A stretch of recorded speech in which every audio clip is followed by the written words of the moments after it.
कामकोटीश्वराय मोहदहननेत्रकाय वाञ्छितार्थदायकाय Vijayamangalam. आशाय वेष्टिताय वेदमार्गरक्षकाय कामकोट्यधिष्ठिताय Vijayamangalam.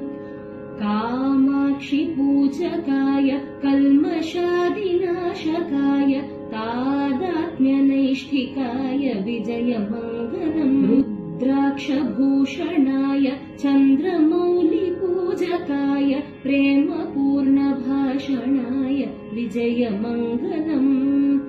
ब्रह्मैक्यबोधकाय ब्रह्ममार्गरञ्जनाय देशिकोत्तमोत्तमाय Vijayamangalam. Vijayamangalam.